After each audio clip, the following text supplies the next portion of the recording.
Hi crafters, it's Kathy from Scrap and Bean here, and I wanted to share with you today a video on how I made these cards. They're really nice and quick, almost foolproof really, and I've made a whole stack of them.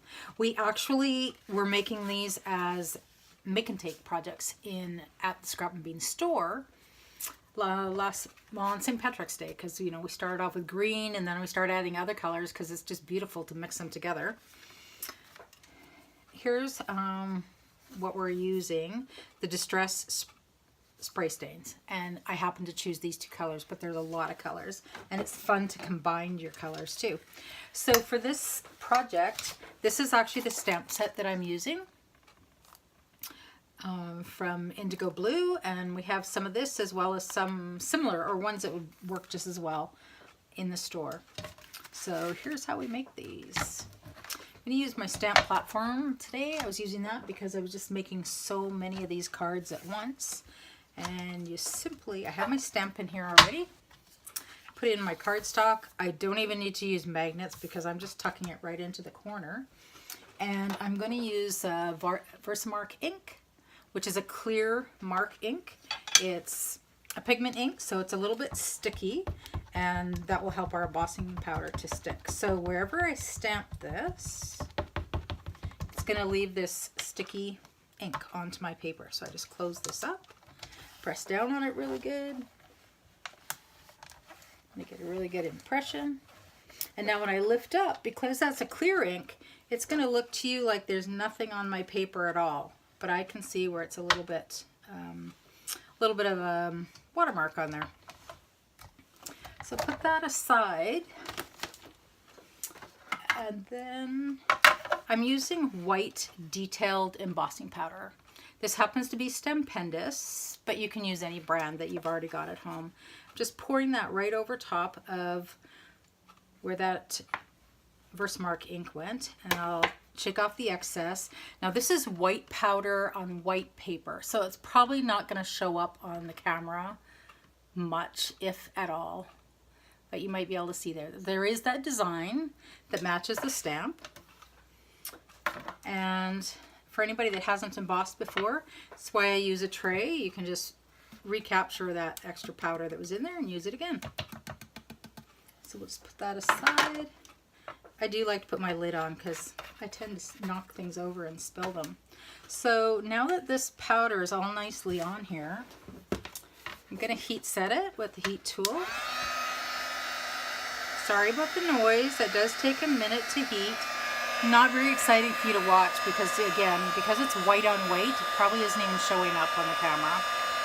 So you just have to trust me on this one.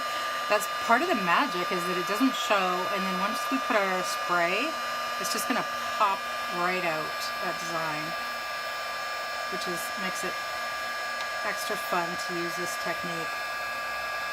Now when you're doing this at home, these heat guns do put off a fair amount of heat, so you just don't want to burn your fingers.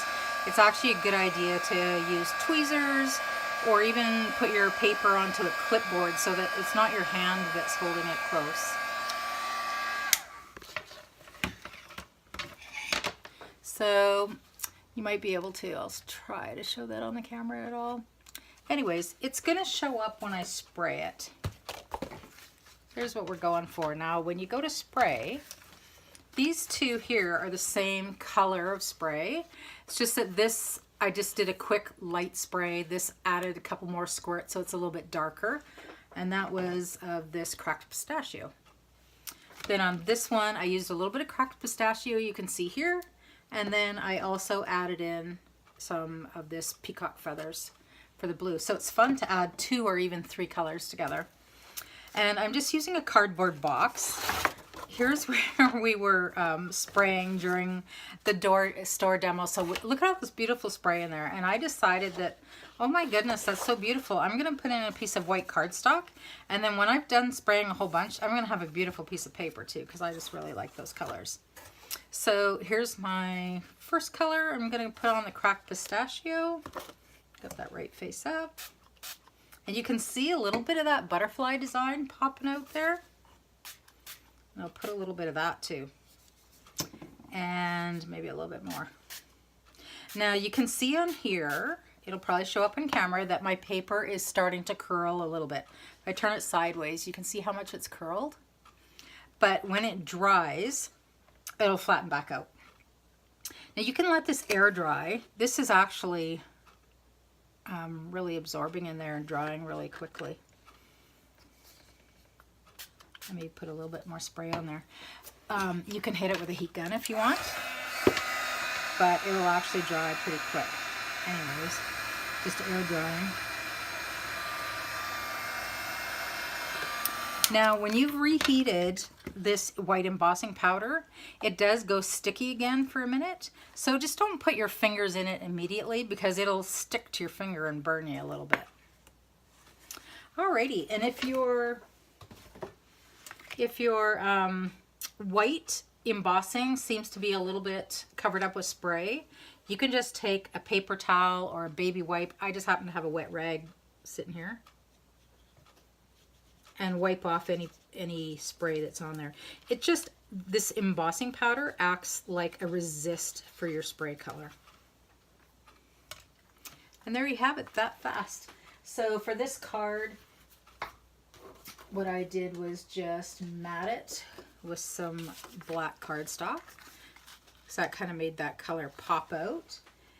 And then I used a white card base.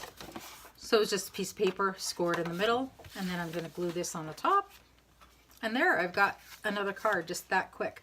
So you can see when you're doing a lot of cards, it's just squirt, squirt, and it goes really fast. You can make a whole stack. And the fun thing is, each time you do it, none of them are going to be exactly the same. Even these, where I'm using the same color, you can see not only, you know, I sprayed it in different areas, the colors obviously, but this one has a lot more of this kind of spatter mark on here, where this one I put a few more squirts so it goes a little bit more solid. Also on this one I got a few of these big splotches, and I really like that look. And here where it's just kind of sprinkled with paint. So you get a slightly different card each time you do it. Great for other projects too. Alrighty, thanks for watching, crafters.